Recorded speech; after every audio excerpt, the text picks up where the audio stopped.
Very good morning dear A B school students.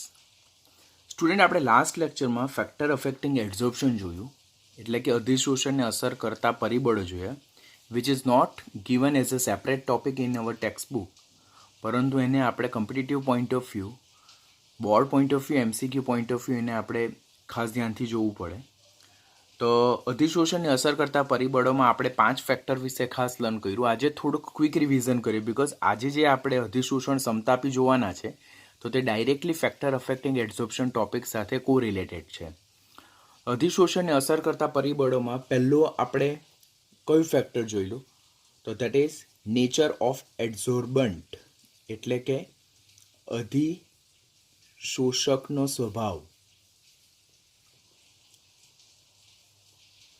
એ પહેલું factor હતું.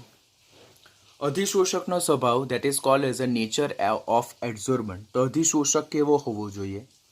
તો અધિશોષક છિદ્રાળુ હોવું જોઈએ, પછી એની સંપર્ક સપાટીનું ક્ષેત્રફળ વધારે હોવું જોઈએ, ત્યાર પછી છિદ્રની સંખ્યા વધારે હોવી જોઈએ, ત્યાર પછી જે છિદ્રની સાઇઝ જે છે, કદ છે, તો અધિશોષણ પામતા વાયુ કરતાં એનું કદ મોટું હોવું જોઈએ, જેથી નાના કદનો વાયુ એ મોટા કદના છિદ્રમાં સરળતાથી સમાઈ શકે, અને અધિશોષકની સંપર્ક સપાટીનું ક્ષેત્રફળ વધારે હોવું જોઈએ.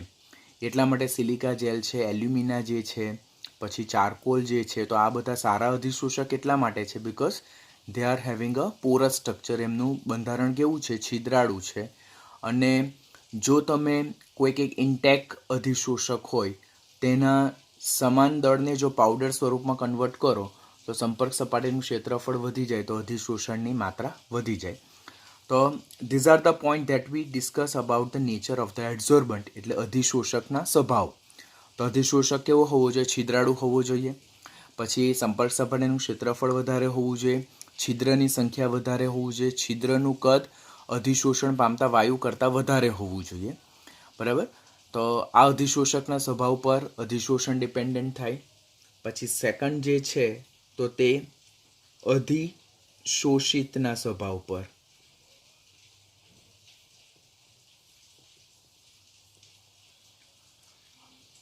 અધિશોષિત એટલે નેચર ઓફ એબ્ઝોર્બેટ ગેસ. જે વાયુ અધિશોષણ પામવાનો છે તેનો સ્વભાવ કેવો હોવો જોઈએ? તો આપણને ખબર છે કે જે વાયુના ક્રાંતિક તાપમાન વધારે હોય તે વાયુનું પ્રવાહીકરણ સરળતાથી થાય અને તે વાયુનું અધિશોષણ વધારે માત્રામાં થાય. તો બીજો ક્વેશ્ચન આપણા માઇન્ડમાં એમ જનરેટ થાય, આ ટોપિક આપણે ઘણી બધી વખત ડિસ્કસ કરી ચૂક્યા છે, શા માટે ક્રાંતિક તાપમાને વાયુનું અધિશોષણ વધારે થાય? તો ક્રાંતિક તાપમાને જે તે વાયુમાં પ્રવર્તા જે વાન્ડરવાલ્સ આકર્ષણ બળો જે છે તેની પ્રબળતા જે છે, સ્ટ્રેન્થ છે, તે ઘણી વધારે હોય, માટે ક્રાંતિક તાપમાને વાયુનું પ્રવાહીકરણ સરળતાથી થાય, અને જે વાયુનું પ્રવાહીકરણ સરળતાથી થાય તે વાયુનું અધિશોષણની માત્રા વધારે થાય. આમ અધિશોષણની માત્રા એ વાયુના પ્રવાહીકરણની સરળતાના સમપ્રમાણમાં, અને વાયુના પ્રવાહીકરણની સરળતા એ એના ક્રાંતિક તાપમાનના સમપ્રમાણમાં છે. જેનું ક્રાંતિક તાપમાન વધારે તેનું અધિશોષણ વધારે માત્રામાં થશે, જેનું ક્રાંતિક તાપમાન ઓછું તેનું અધિશોષણ ઓછી માત્રામાં થશે. તો એ ઓલરેડી આપણે એક આખું ઓર્ડર પણ લખેલું હતું કે ડિક્રીઝિંગ ઇન્ક્રીઝિંગ ઓર્ડર, તે ઓર્ડર તમારે ખાસ યાદ રાખવાનું. થર્ડ વન જે છે તો દેટ ઇઝ એક્ટિવેશન ઓફ એબ્ઝોર્બન્ટ, એટલે કે અધિશોષકનું સક્રિયકરણ. તો અધિશોષકને સક્રિયકૃત કેવી રીતે કરી શકાય? તો પહેલું તો તાપમાન વધારીને. તાપમાન વધારવાથી શું થાય કે અધિશોષકના છિદ્રમાં જો કોઈ વાયુ ઓલરેડી એબ્ઝોર્બ થયેલા હોય, ઓલરેડી અધિશોષણ પામેલા હોય, તો તાપમાન વધારતા એ વાયુ અધિશોષકની સપાટીને છોડીને વાતાવરણમાં ચાલ્યા જશે. એટલે અધિશોષકની સંપર્ક સપાટી પર રહેલા જે પોર્સ છે, છિદ્ર જે છે, તો તે ખુલી જશે, જેથી એમાં અધિશોષણ સરળતાથી થઈ શકશે. સો તાપમાન વધારતા આપણી પાસે જે છિદ્રો જે ખુલવાની પ્રક્રિયા છે તે થઈ જશે, માટે અધિશોષણ થશે. સેકન્ડ પોઈન્ટ જે છે તો એ અધિશોષકને દળીને, બરાબર, ઇલેક્ટ્રોસ્ટેટિક સેપરેશન કરીને ઓર બાય કેમિકલ મેથડ કરીને એની સપાટીને આપણે શું કરવાની? ખરબચડી કરવાની. ખરબચડી કરવાથી અધિશોષકની સપાટી પર છિદ્રો ઉદ્ભવે તો અધિશોષણ થશે. પછી થર્ડ, પાવડર સ્વરૂપમાં કન્વર્ટ કરવાનું. પાવડર સ્વરૂપમાં કન્વર્ટ કરવાથી શું થાય કે સંપર્ક સપાટીનું ક્ષેત્રફળ વધી જાય તો અધિશોષણની માત્રા વધી જાય. અને ફોર્થ વન જે છે તો that is by applying vacuum, શૂન્યાવકાશ ઉત્પન્ન કરવાથી. શૂન્યાવકાશ કરવાથી શું થાય? હાઈ વેક્યુમ એપ્લાય કરવાથી શું થાય કે જો અધિશોષકની સપાટી પર રહેલા છિદ્રમાં જો કોઈ વાયુ ઓલરેડી અધિશોષણ પામેલા હોય તો એ વાયુ જે છે તો તે વેક્યુમ એપ્લાય કરવાથી સપાટીને છોડી નાખશે અને જે અધિશોષકની સપાટી જે છે તે શુદ્ધ બનશે, જેના છિદ્ર ઓપન રહેશે, જેમાં કોઈ જાતનો વાયુ નહીં હશે, તો એ અધિશોષણની માત્રા વધારે દર્શાવશે. બિકોઝ જેટલા ઓપન પોર્સ હશે, પોર્સ હોય ભરેલા હોય તો અધિશોષણ નહીં થશે, બટ પોર્સ હોય ઓપન કન્ડિશનમાં હોય એટલે ખુલ્લા છિદ્ર હોય તો જ અધિશોષણને એ શું આપશે? પોટેન્શિયલ આપશે, એટલે કે અધિશોષણની માત્રા વધારશે. તો તેને અધિશોષકનું સક્રિયકરણ કહેવાય. ફોર્થ વન જે છે તો તે છે તાપમાન અને દબાણ. બંને ફેક્ટર સાથે લેવું, બિકોઝ અત્યારે એના પર આપણે વધારે ડિટેલમાં કરવાના છે કે જો ભૌતિક અધિશોષણ હોય તો ભૌતિક અધિશોષણ માટે તાપમાનનો ઘટાડો અને દબાણનો વધારો હિતાવ છે. એટલા માટે આપણે કંઈક આ પ્રકારનું જોયેલું હતું ભૌતિક અધિશોષણ માટે કે અહીંયા સપોઝ આપણે x/m એટલે કે અધિશોષણની માત્રા લઈએ અને અહીંયા જો આપણે તાપમાન લઈએ, બરાબર, જેને અધિશોષણ સમદાબી કહેવાય. આ શું છે? અધિશોષણ સમદાબી. કારણ કે p અહીંયા શું છે? અચળ છે. આ ઓલરેડી આપણે લર્ન કરેલું, જ્યાં we are just revising the topic. તો આને અધિશોષણ સમદાબી કહેવાય. તો ભૌતિક અધિશોષણ માટે તાપમાનનો ઘટાડો હિતાવ અને દબાણનો વધારો હિતાવ છે. અહીંયા જેમ તાપમાન વધતું જાય છે તેમ અધિશોષણની માત્રા ક્રમશઃ ઘટતી જાય છે. અને રાસાયણિક અધિશોષણ માટે જનરલી તાપમાનનો વધારો અને દબાણનો વધારો હિતાવ, પણ રાસાયણિક અધિશોષણ માટે જો અધિશોષણ સમદાબી જો આપણે જોઈએ અને x/m વર્સિસ જો ટીનો આલેખ દોરીએ તો આપણને કંઈક આ પ્રકારનો કર્વ મળે. એટલે જેમ પહેલાં શરૂઆતમાં તાપમાન વધારવામાં આવે તો અધિશોષણ વધે, હાઈએસ્ટ પીક સુધી પહોંચે અને ત્યાર પછી અધિશોષણની માત્રા પાછી ક્રમશઃ ઘટવા માંડે. તો આ રાસાયણિક અધિશોષણ માટે તાપમાનનો વધારો અને દબાણનો વધારો હિતાવ. તાપમાનનો વધારો એટલા માટે કે વધુ સક્રિયકરણ ઉર્જા પ્રોવાઈડ થાય, કારણ કે રાસાયણિક અધિશોષણ દરમિયાન રાસાયણિક પ્રક્રિયા સંભવિત બને છે. તો વધારે સક્રિયકરણ ઉર્જા પ્રોવાઈડ થાય તો પ્રક્રિયા વેગીલી બને. એટલે તાપમાનનો વધારો હિતાવ છે, પણ એ અમુક ફેક્ટર સુધી તાપમાનનો વધારો હિતાવ, પછી જેમ જેમ તાપમાન વધારતા જાઓ તેમ અધિશોષણની માત્રા ઘટતી જાય.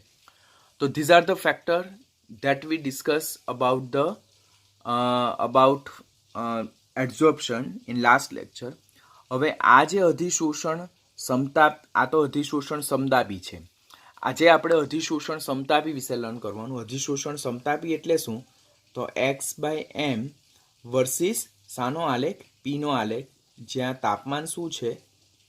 અચળ છે. તો એને કહેવાય અધિશોષણ સમતાપી. તો આજનો લેક્ચર જે છે તો તે અધિશોષણ સમતાપી વિશે છે. અધિશોષણ સમતાપી એટલે શું? અચળ તાપમાને અધિશોષણની માત્રા વર્સિસ દબાણનો જે આલેખ ડ્રો કરવામાં આવે તેને શું કહેવાય? અધિશોષણ સમતાપી. આટલી વસ્તુ આપણે લાસ્ટ લેક્ચરમાં લર્ન કરેલી હતી. તો સ્ટાર્ટ કરીએ અધિશોષણ સમતાપી. સો ટોપિક નંબર 5.1.4 અધિશોષણ સમતાપી વક્ર, જેને જ એડઝોર્પ્શન આઇસોથર્મ કહેવામાં આવે, કે જે કોમ્પિટિટિવ પોઈન્ટ ઓફ વ્યૂ, બોર્ડમાં સબ્જેક્ટિવમાં આ ક્વેશ્ચન ઇમ્પોર્ટન્ટ છે, MCQમાં પણ ઇમ્પોર્ટન્ટ છે. આના બેઝ પર જે કોમ્પિટિટિવની એક્ઝામ છે તેમાં ખાસ ફોકસ કરવામાં આવે. તો પોઈન્ટ નંબર 1, અધિશોષણ સમતાપી વક્ર, જેને એડઝોર્પ્શન આઇસોથર્મ કહેવામાં આવે તેટલે શું? તો જ્યારે તાપમાન અચળ રાખવામાં આવે એટલે ટેમ્પરેચર વિલ બી કોન્સ્ટન્ટ અને x/m વર્સિસ પીનો આલેખ ડ્રો કરવામાં આવે. x/m એટલે શું? અધિશોષણની માત્રા, અને p એટલે દબાણ. એટલે અધિશોષણની માત્રા વર્સિસ દબાણનો જો આલેખ ડ્રો કરવામાં આવે તો તેને શું કહેવામાં આવે છે? અધિશોષણ સમતાપી વક્ર. અધિશોષણ સમતાપી વક્ર એટલે શું? અચળ તાપમાને અધિશોષણની માત્રા વર્સિસ દબાણનો આલેખ, તેને અધિશોષણ સમતાપી વક્ર કહેવાય.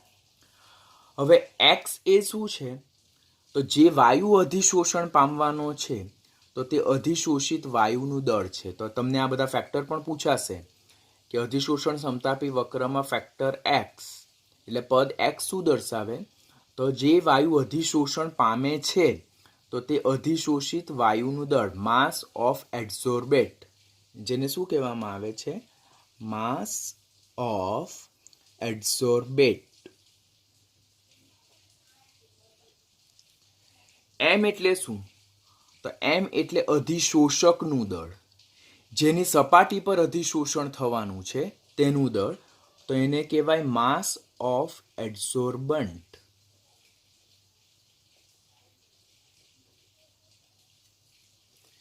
એક્સ બાય એમ શું છે, અધિશોષણની માત્રા, જેને એક્સટેન્ટ ઓફ એડઝોર્પ્શન કહેવામાં આવે છે. એક્સ બાય એમને વિશિષ્ટ અધિશોષણ એટલે કે સ્પેસિફિક એડઝોર્પ્શન ત્યારે કહેવામાં આવે જ્યારે અધિશોષકનું દળ કેટલું લેવામાં આવે, 1 ગ્રામ. બરાબર, getting what I am saying. આ એક્સ એટલે અધિશોષિત વાયુનું દળ, એમ એટલે અધિશોષકનું દળ, એક્સ બાય એમ એટલે અધિશોષણની માત્રા, અને એક્સ બાય એમને વિશિષ્ટ અધિશોષણ ત્યારે કહેવાય જ્યારે આ અધિશોષકનું દળ જે છે તો તે 1 ગ્રામ જો લેવામાં આવે તો ત્યારે થતા અધિશોષણને શું કહેવામાં આવે છે, વિશિષ્ટ અધિશોષણ, જેને સ્પેસિફિક એડઝોર્પ્શન કહેવામાં આવે. અને પી એટલે શું, તો એને દબાણ. આમ અચળ તાપમાને એક્સ બાય એમ વર્સિસ પીના આલેખને શું કહેવામાં આવે છે, અધિશોષણ સમતાપી વક્ર, જેને એડઝોર્પ્શન આઇસોથર્મ પણ કહેવામાં આવે. એ વક્ર કંઈક આ પ્રકારનો છે કે વાય એક્સિસ પર આપણે એક્સ બાય એમ લખ્યું છે, અધિશોષણની માત્રા, ઓર જેને જ વિશિષ્ટ અધિશોષણ પણ કહીએ. બરાબર, પછી એક્સ અક્ષ પર આપણે દબાણ લીધું છે. તો જ્યારે વાય અક્ષ પર અધિશોષણની માત્રા એટલે કે વિશિષ્ટ અધિશોષણ અને એક્સ અક્ષ પર દબાણ લેવામાં આવે તો કંઈક આપણને આ પ્રકારનો કર્વ મળે છે. આ પ્રકારના કર્વમાં શું છે કે શરૂઆતમાં જેમ દબાણ વધારવામાં આવે, ઇન ધ ઇનિશિયલ બિગિનિંગ, જેમ દબાણ વધારવામાં આવે તો તેમ અધિશોષણની માત્રા વધે છે. જો ડાયરેક્ટલી સ્ટ્રેટ લાઇન આપણને મળે છે, ડાયરેક્ટલી સ્ટ્રેટ લાઇન મળે છે. એટલે કે નીચા દબાણે, એટલે દબાણ જ્યારે મોડરેટ કન્ડિશનમાં હોય ત્યારે અધિશોષણની માત્રા એ દબાણના સમપ્રમાણમાં છે. પછી અમુક તાપમાન અગાડી જતા અધિશોષણની માત્રા શું બને છે, અચળ બને છે. જો અહીંયા આપણને સ્ટ્રેટ મળશે, સ્ટ્રેટ કર્વ મળશે, સ્ટ્રેટ લાઇન મળશે. એટલે કે અતિ ઊંચા દબાણે જ્યારે એક્સ બાય એમ વર્સિસ પીનો આલેખ અચળ બને છે તો તે દબાણને શું કહેવાય, સેચ્યુરેશન પ્રેશર. એ દબાણને શું કહેવામાં આવે છે, સેચ્યુરેશન પ્રેશર, એટલે કે સંતૃપ્ત દબાણ. સેચ્યુરેશન પ્રેશર એટલે શું, it is a point of pressure at which there is a establishment of equilibrium between adsorption process and desorption process. એટલે આ જે સંતૃપ્ત દબાણની પરિસ્થિતિ છે તે સંતૃપ્ત દબાણની પરિસ્થિતિમાં જે અધિશોષણ પ્રક્રિયાનો દર અને અપશોષણ પ્રક્રિયાનો દર જે છે તે બંને વચ્ચે ડાયનેમિક ઇક્વિલિબ્રિયમ, ગતિશીલ સંતુલન સ્થપાયેલું છે. માટે આ દબાણ એટલે આ પોઈન્ટથી ઊંચા દબાણે તમે ગમે તેટલું દબાણ વધારો તો પણ અધિશોષણ પર કોઈ પણ જાતનો ફરક પડવાનો નથી. તો that is called as a saturation condition. તો એક્સ બાય એમ વર્સિસ પીનો આલેખ, જ્યાં તાપમાન શું છે, કોન્સ્ટન્ટ છે, અહીંયા તાપમાન આપણું શું છે, અચળ છે, તો તેને અધિશોષણ સમતાપી કહેવાય. અધિશોષણ સમતાપી કંઈક આ પ્રકારનું હોય, શરૂઆતમાં દબાણ વધારવામાં આવે તો અધિશોષણની માત્રા ડાયરેક્ટલી વધે, સ્ટ્રેટ લાઇન મળે. અમુક પોઈન્ટ પર અમુક ઊંચા દબાણે અધિશોષણ વર્સિસ એટલે અધિશોષણની માત્રા વર્સિસ પીનો આલેખ અચળ બને, જે દર્શાવે સેચ્યુરેટેડ કન્ડિશન, તો તેને અધિશોષણ સમતાપી વક્ર કહેવાય.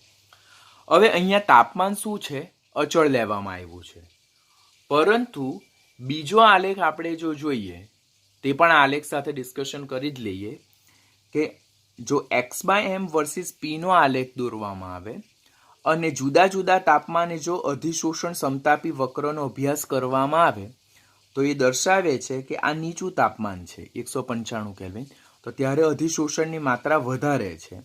આ ઊંચું તાપમાન છે ત્યારે અધિશોષણની માત્રા કેવી છે? ઓછી છે. જો આ એરિયા અંડર ધ કર્વ જોવાનું તમારે 273 કેલ્વિને આટલો જે ભાગ તે area under the curve AUC કહેવાય. તો 273 કેલ્વિન તાપમાને આપણને આટલું જ અધિશોષણ જોવા મળે. 195 કેલ્વિન તાપમાને આપણને આટલું બધું અધિશોષણ જોવા મળે. એટલે જે દર્શાવે છે કે તાપમાનના વધારા સાથે અધિશોષણની માત્રા શું થાય છે? ઘટે છે. એટલે નીચા તાપમાને અધિશોષણની માત્રા વધુ હોય છે, જ્યારે ઊંચા તાપમાને અધિશોષણની માત્રા કેવી હોય છે? ઊંચી હોય છે.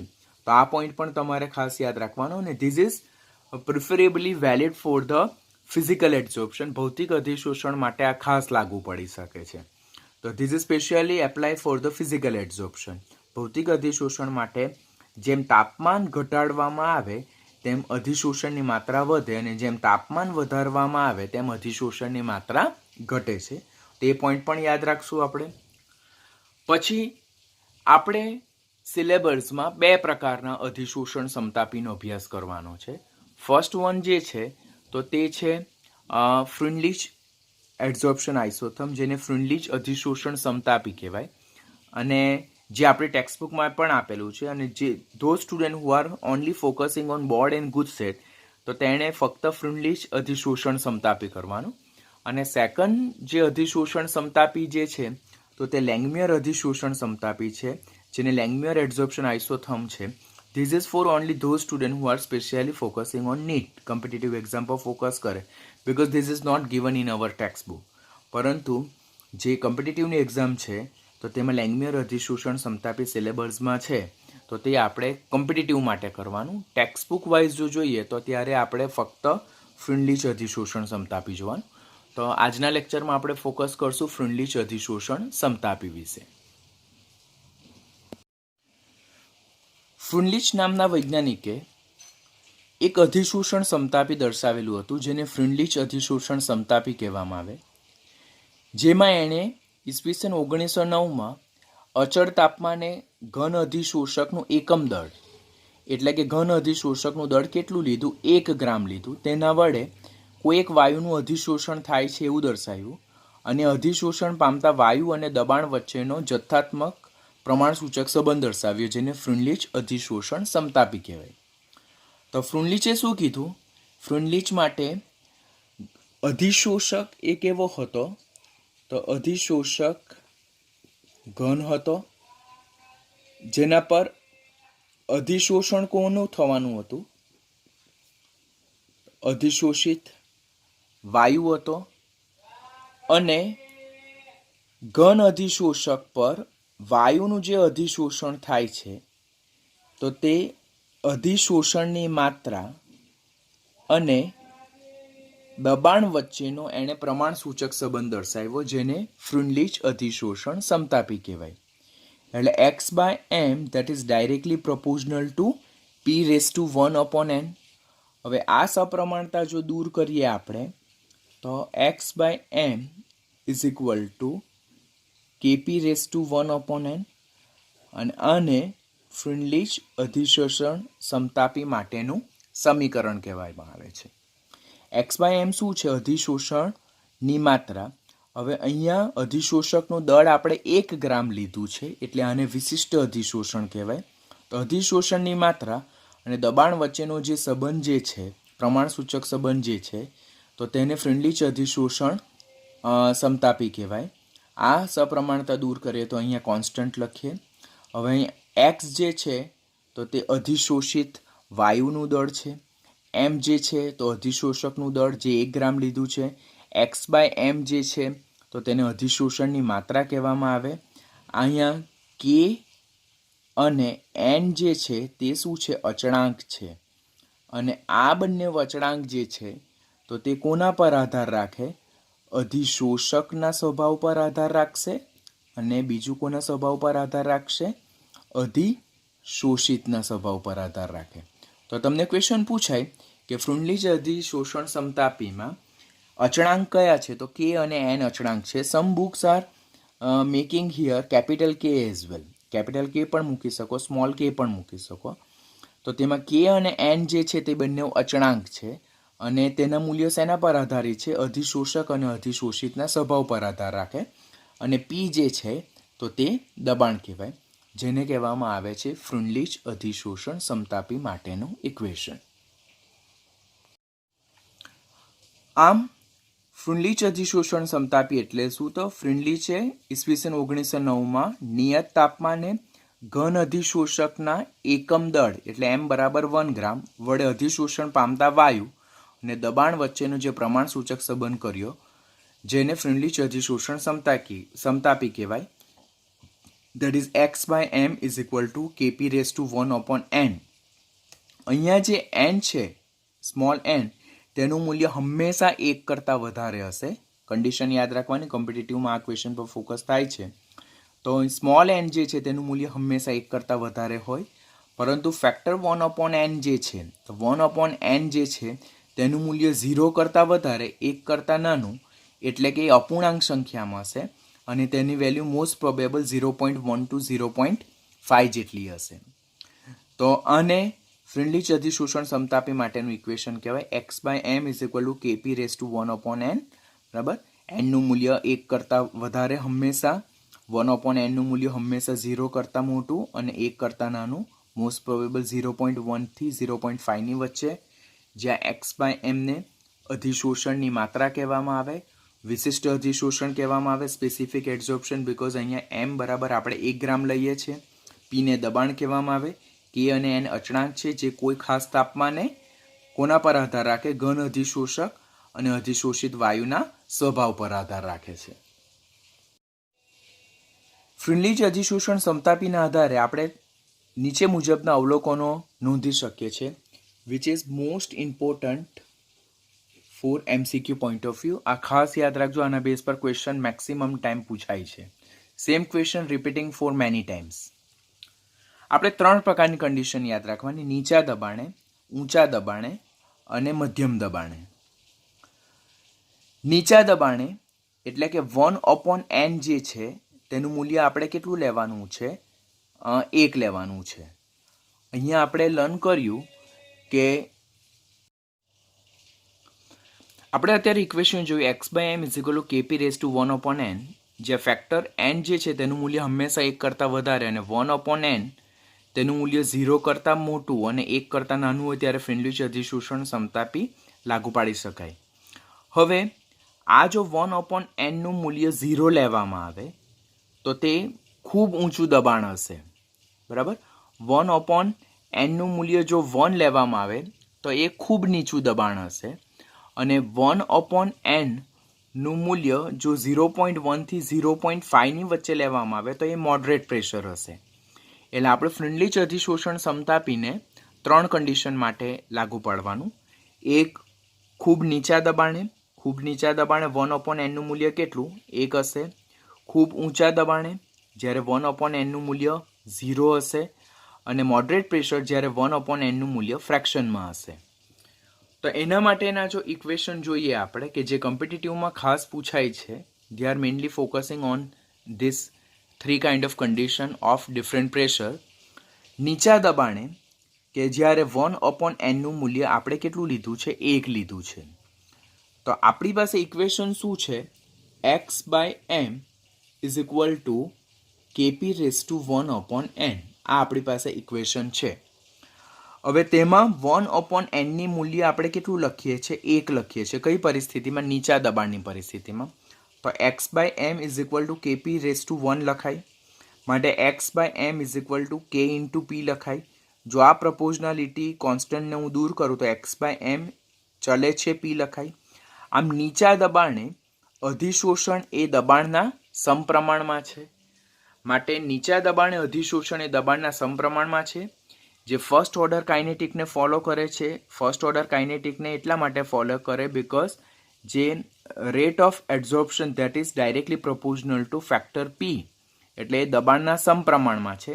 માટે ફર્સ્ટ ઓર્ડર કાઇનેટિકને ફોલો કરે. જ્યારે કેમિકલ કાઇનેટિક લર્ન કરશો ત્યારે તમને વધારે ખબર પડશે, પણ આપણે નીટ પોઈન્ટ ઓફ વ્યૂ યાદ રાખવાનું કે નીચા દબાણે અધિશોષણ એ નીચેનામાંથી કયા રાસાયણિક ગતિકીને ફોલો કરે? તો એ ફર્સ્ટ ઓર્ડર કાઇનેટિકને ફોલો કરે.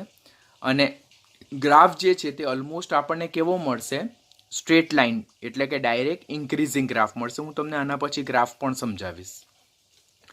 ઊંચા દબાણની પરિસ્થિતિમાં કે જ્યારે 1/n નું મૂલ્ય 0 છે, એટલે કે પ્રેશર એટલું બધું ઊંચું છે કે 1/n ફેક્ટર જે છે તો તેનું મૂલ્ય 0 થઈ જાય, તો ત્યારે x/m is equal to kp raise to 0, આ 1/n નું મૂલ્ય આપણે 0 લખીએ. હવે p raise to 0 that is 1, તો માટે x/m is equal to k લખાય. હવે અહીંયા ફેક્ટર p નથી, એટલે કે અધિશોષણની માત્રા એક કોન્સ્ટન્ટ, k કોન્સ્ટન્ટ છે તો અધિશોષણની માત્રા એ કોના જેટલી થાય? કોન્સ્ટન્ટ થાય. આમ અતિ ઊંચા દબાણે અધિશોષણ એ દબાણની અસરથી શું બને છે? સ્વતંત્ર બને, બિકોઝ અહીંયા ફેક્ટર p આપણી પાસે હવે રહેતો નથી. અને ત્યારે ગ્રાફ ઓલમોસ્ટ કેવો બને છે? કોન્સ્ટન્ટ બને છે, અચળ બને છે, અને જે 0 ઓર્ડર કાઇનેટિકને ફોલો કરે. નીચા દબાણે ગ્રાફ ફર્સ્ટ ઓર્ડર કાઇનેટિકને ફોલો કરે, ઊંચા દબાણે ગ્રાફ 0 ઓર્ડર કાઇનેટિકને ફોલો કરે. જ્યારે મધ્યમ દબાણની પરિસ્થિતિ હોય, મધ્યમ દબાણની પરિસ્થિતિ એટલે 1/n નું મૂલ્ય 0 કરતાં મોટું અને 1 કરતાં નાનું હોય, તો ત્યારે x/m is equal to kp raise to 1/n equation બને. એટલે અહીંયા એ લોકો ક્વેશ્ચન શું પૂછે કે મધ્યમ દબાણે જે ફ્રેન્ડલીચ અધિશોષણ સમતાપી છે તેનું કયું ઇક્વેશન વેલિડ બને? તો આ. ઊંચા દબાણે કયું ઇક્વેશન વેલિડ બને? તો x/m is equal to k. અને નીચા દબાણે કયું ઇક્વેશન વેલિડ બને? તો that is x/m is equal to kp. તો આ પ્રેશરની જુદી જુદી કન્ડિશનમાં ફ્રેન્ડલીચ અધિશોષણ સમતાપીનું ઇક્વેશન છે. અને મધ્યમ દબાણે જ્યારે 1/n નું મૂલ્ય 0 કરતાં મોટું અને 1 કરતાં નાનું હોય, તો ત્યારે જે અધિશોષણ જે છે તો તે આ દબાણ જે છે તો તેની ઘાતાંક છે તેના પર આધાર રાખે, અને તે ઘાતાંકનું મૂલ્ય 0 અને 1ની વચ્ચે છે. અને આ ઇક્વેશન ક્યારે આપણે લાગુ પાડી શકીએ? કે જ્યારે there is a small range of pressure, એટલે પ્રેશરની જે રેન્જ જે છે તો તે મર્યાદિત માત્રામાં હોય ત્યારે મધ્યમ દબાણની પરિસ્થિતિમાં આપણે આ ઇક્વેશનને લાગુ પાડી શકીએ. તો આ ત્રણ પ્રેશરની કન્ડિશન જે છે તો તે આપણે ખાસ યાદ રાખવાની, બિકોઝ એના બેઝ પરથી ક્વેશ્ચન આપણને ખાસ પૂછાય છે. નીચા દબાણે, ઊંચા દબાણે, મધ્યમ દબાણે કયું ઇક્વેશન લાગુ પડી શકાય, કયા ઓર્ડરને એ ફોલો કરે છે, તો તે આપણે વસ્તુ યાદ રાખવાની થાય, બિકોઝ કોમ્પિટિટિવમાં એના બેઝ પર ક્વેશ્ચન પૂછાય છે. આમ મારી પાસે આ જે 1/n જે છે તો તેની 3 વેલ્યુ છે, એક 1,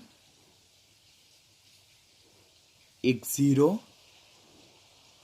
અને એક જે છે તે 0 કરતાં મોટું અને 1 કરતાં નાનું. જ્યારે 1/n ની વેલ્યુ હું 1 મૂકું તો એ કઈ કન્ડિશન થાય? નીચા દબાણની પરિસ્થિતિ થાય. 1/n ની વેલ્યુ હું 0 લઉં તો ત્યારે ઊંચા દબાણની પરિસ્થિતિ થાય. અને 1/n નું મૂલ્ય 0 કરતાં મોટું અને 1 કરતાં નાનું લેવું તો તે મધ્યમ દબાણની પરિસ્થિતિમાં. જ્યારે 1/n નું મૂલ્ય આપણે અહીંયા 1 લખીએ છીએ તો ત્યારે x/m is equal to kp થાય. આમ x/m એ ડાયરેક્ટલી પ્રોપોર્શનલ ટુ p. આમ નીચા દબાણે જ્યારે 1/n નું મૂલ્ય 1 લેવામાં આવે ત્યારે અધિશોષણની માત્રા એ દબાણના સમપ્રમાણમાં બને, અને એ ફર્સ્ટ ઓર્ડરને ફોલો કરે, ફર્સ્ટ ઓર્ડર કાઇનેટિકને ફોલો કરે છે. કોને ફોલો કરે છે? ફર્સ્ટ ઓર્ડર કાઇનેટિકને ફોલો કરે છે. હવે જ્યારે 1/n નું મૂલ્ય 0 લેવામાં આવે એટલે કે ઊંચા દબાણની પરિસ્થિતિ આવે, તો ઊંચા દબાણની પરિસ્થિતિમાં x/m is equal to kp raise to 0. હવે p રેઝ ટુ 0 એટલે તો 1 થાય, માટે x/m ઇઝ ઇક્વલ ટુ શું થાય? k થાય. એટલે કે અધિશોષણની માત્રા એ અચળાંક જેટલી થાય. માટે ઊંચા દબાણે અધિશોષણ એ દબાણની અસરથી સ્વતંત્ર બને અને જે 0 ઓર્ડર કાઇનેટિકને ફોલો કરે. અને જ્યારે 1/n નું મૂલ્ય 0 કરતાં મોટું અને 1 કરતાં નાનું ત્યારે x/m ફ્રેન્ડલીચ અધિશોષણ સમતાપીનું કયું ઇક્વેશન લાગુ પડી શકાય? x/m is equal to kp raise to 1/n. તો આપણે અગાડી જે કન્ટેન્ટ જોયું તેને જ આપણે આ સિમ્પલ ઓર્ડરમાં પણ યાદ રાખી શકીએ છીએ, જેથી આપણે MCQમાં માર્ક્સ નહીં જઈએ. ફ્રેન્ડલીચ અધિશોષણ સમતાપીનો જે આલેખ છે તે આ પ્રકારનો છે. y એક્સિસ પર અધિશોષણની માત્રા x/m દર્શાવેલી છે, એક્સ એક્સિસ પર દબાણ દર્શાવેલું છે અને દબાણની 3 પરિસ્થિતિ છે. પરિસ્થિતિ પહેલી, નીચા દબાણે જ્યારે 1/n નું મૂલ્ય 1 લેવામાં આવે એટલે કે અધિશોષણની માત્રા એ દબાણના સમપ્રમાણમાં છે, તો ત્યારે આપણને સ્ટ્રેટ લાઇન મળે છે. જો સીધી રેખા મળે છે, બરાબર, જે દર્શાવે કે જેમ દબાણ વધતું જાય છે, બરાબર, દબાણ વધતું જાય છે તેમ અધિશોષણની માત્રા શું થાય છે? વધતી જાય છે. પછી જે ગ્રીન લાઇનમાં છે તો તે મધ્યમ દબાણ 1/n નું મૂલ્ય 0 કરતાં વધારે અને 1 કરતાં ઓછું, તો that is a small range of pressure. તો ત્યારે x/m is equal to kp⁻1/n. એટલે તેમાં બહુ ડ્રાસ્ટિકલી ફેરફાર આવતો નથી, બટ એ કોન્સ્ટન્ટ બી નથી, ડ્રાસ્ટિકલી બી નથી, and just somewhat like a curve shape, a slight curve. તો તે મોડરેટ પ્રેશરની કન્ડિશન છે. જ્યારે અતિ ઊંચા દબાણે જ્યારે 1/n નું મૂલ્ય 0 થાય તો ત્યારે x/m is equal two kp⁻0. x/m, હવે p⁻0 એટલે 1, તો x/m is equal to k. એટલે તો ત્યારે અધિશોષણની માત્રા એ દબાણની અસરથી સ્વતંત્ર બને. આમ અધિશોષણ એ દબાણની અસરથી શું બને છે? સ્વતંત્ર બને, જે આપણને સ્ટ્રેટ કર્વ દ્વારા ખબર પડે છે. તો ઘણી સારી રેફરન્સ બુકમાં આપણને ફ્રેન્ડલી અધિશોષણ સમતાપીનો આલેખ આપેલો હોય અને તેમાં એ લોકો દર્શાવે કે આ પોર્શન કયા દબાણની પરિસ્થિતિ દર્શાવે, આ પોર્શન કયા પરિસ્થિતિની દર્શાવે, આ પોર્શન કયા દબાણની પરિસ્થિતિ દર્શાવે, આ પોર્શન દરમિયાન ફ્રેન્ડલી અધિશોષણ સમતાપીનું કયું ઇક્વેશન લાગુ પાડી શકાય, આ પોર્શન દરમિયાન ફ્રેન્ડલી અધિશોષણનું કયું ઇક્વેશન લાગુ પાડી શકાય, અને આ જે સ્ટ્રેટ લાઇન છે તે દરમિયાન ફ્રેન્ડલી અધિશોષણનું કયું ઇક્વેશન લાગુ પાડી શકાય. તો તે બધાના ક્વેશ્ચન આપણને આ એક ગ્રાફ દ્વારા ખબર પડશે. હવે ફ્રેન્ડલી અધિશોષણ સમતાપીના last topic, that is validation of Freundlich adsorption isotherm. એટલે ફ્રેન્ડલી સમતાપી વક્ર યથાર્થ ક્યારે થાય તો તેના માટેનો પોઈન્ટ. તો આપણી પાસે x/m is equal to kp⁻1/n Freundlich અધિશોષણ સમતાપીનું સૂત્ર છે.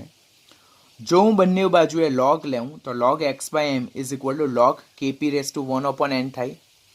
માટે log x/m is equal two log k plus 1/n log p થાય. હવે આ તો આપણું બેઝિક છે કે અહીંયા ગુણાકાર છે અને log છે, તો જે log વેલ્યુ છે તેનો સરવાળો થાય અને જે ઘાત છે તે અગાડી આવશે.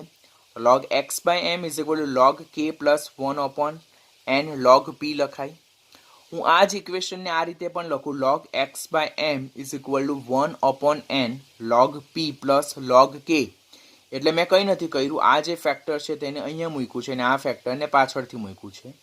અને આ જે ફેક્ટર જે છે, આ જે ઇક્વેશન છે log x/m is equal two 1/n log p plus log k, તો હું તેને સીધી રેખાના ઢાળ માટેનું સૂત્ર y is equal two mx plus c સાથે દર્શાવું, કે જ્યાં y એ log x/m છે, વેરી ઇમ્પોર્ટન્ટ, x જે છે log p છે, m જે છે ધેટ ઇઝ 1/n અને c જે છે તો ધેટ ઇઝ log k. તો તેને સીધી રેખાના ઢાળ માટેનું સૂત્ર, equation of a straight line.